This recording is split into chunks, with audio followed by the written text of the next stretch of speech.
Iran और Hormuz से जुड़े सारे अपडेट पिछले 12 घंटे में जितने अपडेट हुए हैं वो सारी खबरें मैं आपको बताऊंगा और ये भी बताऊंगा कि अब हॉर्मूज को लेकर अमेरिका और ईरान का अगला कदम क्या होने वाला है।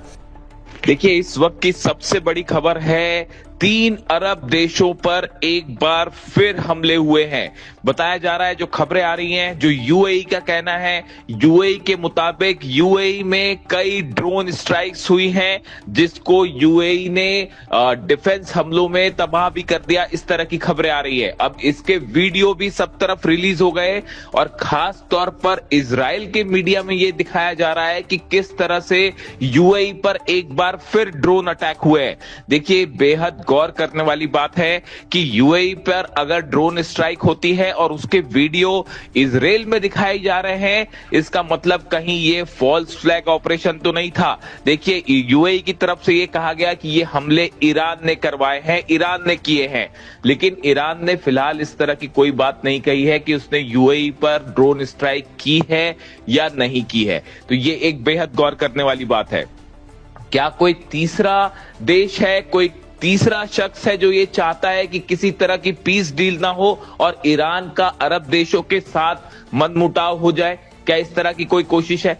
इसके अलावा देखिए, कतर की तरफ से आरोप लगाए जा रहे हैं। कतर का कहना है कि उसके एक जहाज में आग लगा दी गई और ड्रोन स्ट्राइक की गई एक जहाज पर कतर के, और उसके बाद जहाज पर आग लग गई। काफी मशक्कत के बाद इस आग को बुझाया गया, जो क्रू मेंबर्स हैं उनको बचाया गया। इस तरह की खबरें हैं कतर से। हालांकि बाद में ये कहा गया कि जहाज सुरक्षित है।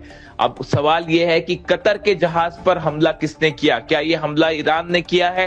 देखिए, कतर वो देशों में से है जो लगातार ईरान और अमेरिका के बीच पीस डील या वार्ता की कोशिशों में लगा हुआ है। ऐसे में कतर के जहाज को निशाना किसने बनाया, ये अपने आप में एक बड़ा सवाल है। ऐसी ही खबरें कुवैत से आ रही हैं। कुवैत में कई जगह ड्रोन स्ट्राइक हुई है। हालांकि कुवैत ने किसी देश का नाम नहीं लिया है, किसी पर आरोप नहीं लगाया है, लेकिन इस तरह की खबरें हैं एक बार फिर मीडिया में कि कुवैत पर ईरान ने हमले किए।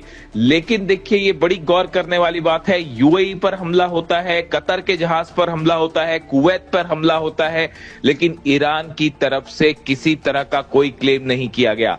जिसके बाद एक फॉल्स फ्लैग ऑपरेशन की थ्योरी चल पड़ी है कि क्या कोई देश हमले कर रहा है और आरोप ईरान पर लगाने की कोशिश है। इस तरह के सवाल जो है वो लगातार पूछे जा रहे हैं। इसके अलावा देखिए, बहुत बड़ी खबर आई है। डोनाल्ड ट्रंप ने जो प्रस्ताव भेजा था ईरान के पास, ईरान के पे विचार करने के लिए, उस पर ईरान ने अपना जवाब दे दिया है और ईरान ने डोनाल्ड ट्रंप की उन शर्तों को पूरी तरह से ठुकरा दिया है।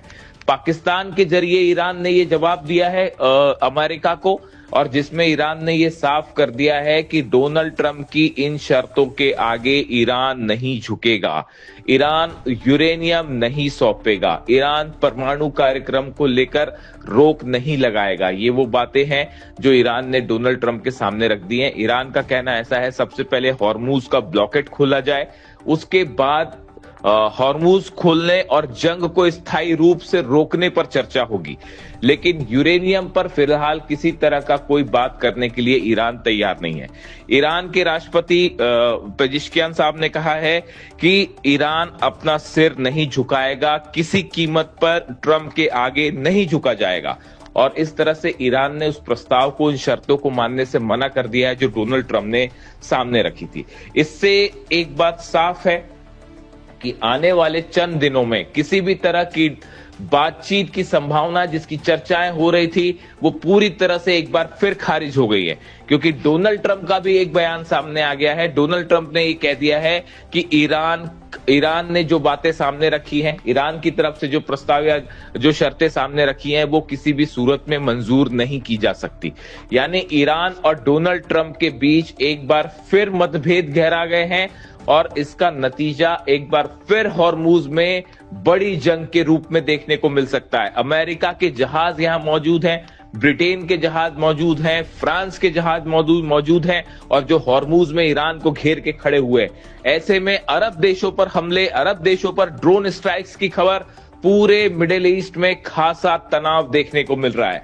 अब देखना यह है कि अगले चंद घंटों के अंदर क्या बड़ा फैसला होता है डोनाल्ड ट्रंप की तरफ से, क्या किसी तरह के हमले के संकेत मिलते हैं और या फिर बातचीत वाली बात फिर से सामने आती है। इससे जुड़ा हर अपडेट हम आपको पहुंचाएंगे और ये भी बताएंगे इस पूरे मामले में रूस की क्या भूमिका होने जा रही है, क्योंकि पुतिन ने एक बार फिर ये पेशकश की है सार्वजनिक रूप से कि वो ईरान के यूरेनियम को रखने के लिए तैयार हैं, उसको ट्रांसपोर्ट करके रूस लाने के लिए भी तैयार है। हालांकि ईरान की तरफ से कोई प्रतिक्रिया नहीं आई है, ईरान खामोश है इस बात को लेकर, लेकिन सार्वजनिक रूप से पुतिन का एक बार फिर ये कहना कि हम यूरेनियम रखने को तैयार हैं, ये सीधा सीधा डोनाल्ड ट्रंप को संदेश जा रहा है। अब इसको लेकर डोनाल्ड ट्रंप क्या प्रतिक्रिया देते हैं, ईरान क्या कहता है, ये बेहद गौर करने वाली बात होगी। देखिए, बताया यह जा रहा है कि एक बड़ी बैठक हुई है ईरान में आईआरजीसी के अधिकारियों की, ईरान के सेना के अधिकारियों की, और इस बैठक में एक बड़ा प्लान तैयार किया गया है हॉर्मूज को लेकर कि हॉर्मूज में अब ईरान की सेना का अगला कदम क्या होगा और अमेरिका के साथ अगर किसी भी तरह की कोई बातचीत होती है तो उसमें ईरान का एक स्टैंड क्या होगा, इसको लेकर साफ तौर पर एक लाइन डिसाइड कर ली गई है।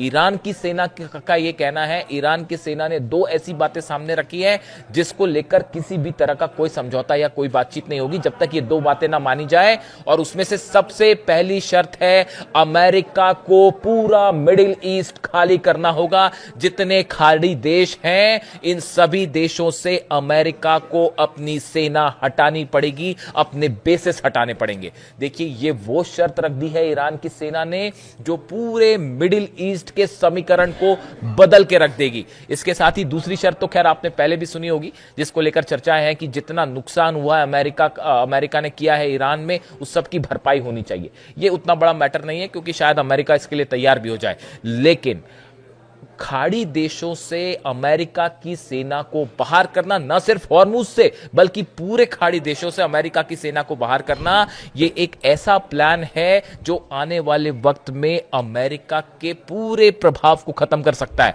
और सिर्फ इतना ही नहीं, बताया जाता है कि इस प्लान को तैयार करने के दौरान पुतिन का बहुत अहम भूमिका रही है और साथ ही चीन की भी बड़ी अहम भूमिका हुई है।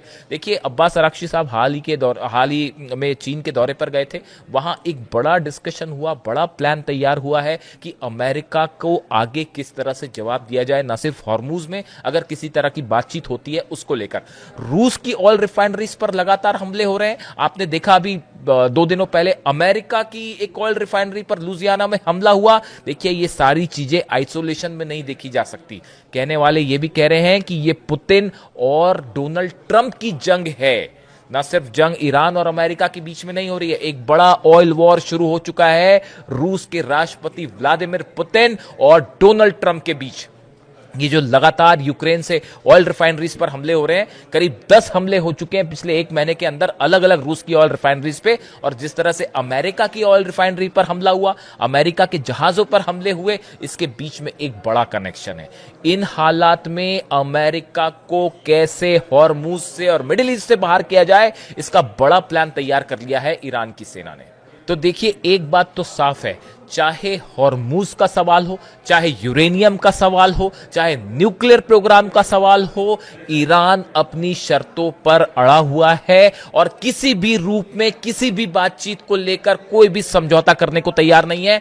ईरान में लगातार प्रदर्शन हो रहे हैं, हर रात लाखों लोग इंकलाब स्क्वायर पर जमा होते हैं। ये तस्वीरें रोज देखने को मिलती हैं ईरान से। हजारों लोग, लाखों लोग सड़कों पर आते हैं, अपनी सेना के समर्थन में नारे लगाते हैं और उनकी तरफ से बात साफ कर दी गई है कि चाहे किसी भी तरह की कोई भी बातचीत होती है, ईरान उसमें अपनी शर्तों से पीछे नहीं हटेगा। और अब सिर्फ पीछे हटने वाला सवाल नहीं है, बल्कि ईरान ने एग्रेसिवली अपना एक प्लान तैयार कर दिया है। ये वो प्लान है जिसको लेकर अली खामेनी साहब भी कई बार इस बात को सामने रख चुके हैं कि भाई खाड़ी देशों में अमेरिका की फौजों का क्या काम। अमेरिका यहां पर क्यों अपनी फौजें रखता है या अपने बेसिस क्यों बनाए हुए हैं, यानी खाड़ी देशों से बाहर करने के लिए अमेरिका को न सिर्फ हॉर्मुज से बल्कि खाड़ी देशों से कैसे प्रभाव खत्म किया जाए, इसको लेकर ईरान ने एक बड़ा कार्यक्रम शुरू कर दिया है, बड़ा प्रोग्राम शुरू कर दिया है। और इतना ही नहीं, इसको लेकर जितने मुस्लिम देश हैं इनसे भी लगातार ईरान संपर्क में है और चीन भी संपर्क में है। देखिए ईरान जो रूस के विदेश मंत्री हैं लावरोव, इनकी यूएई के विदेश मंत्री से बात हुई। जिस तरह से ईरान ने हमले किए यूएई को लेकर, उसके बाद खासा तनाव देखा गया, बीच में रूस की एंट्री हुई, लावरोव ने बात की, रूस के विदेश मंत्री ने यूएई के विदेश मंत्री से बात की, जिसके बाद इस बैठक में, इस बातचीत में क्या तय हुआ है इसको लेकर अभी कुछ फैक्ट्स बाहर आने कुछ वक्त लगेगा आने में। लेकिन एक बात साफ है, रूस ने भी इस मामले में इंटरफेयर करके यह बात सुनिश्चित कर दी है कि अगर अमेरिका की तरफ से कोई प्लान है ईरान पर हमला करने का, उससे पूरी तरह से रोका जाए। इसको लेके पुतिन भी एग्रेसिवली काम कर रहे हैं, यानी मामला फिर एक बार देखिए उसी तरफ जाता दिख रहा है कि ये जंग न सिर्फ ईरान अमेरिका की है बल्कि पुतिन वर्सेस ट्रंप की भी हो चुकी है। वीडियो कैसा लगा कमेंट करके जरूर बताएं और ये भी बताएं कि आगे ईरान का रुख क्या होना चाहिए। मैं बार बार ये बात पूछता हूं आपसे, आप भी कमेंट करके बताइए कि इन पूरे हालात में अब ईरान को क्या करना चाहिए। Thank you so much.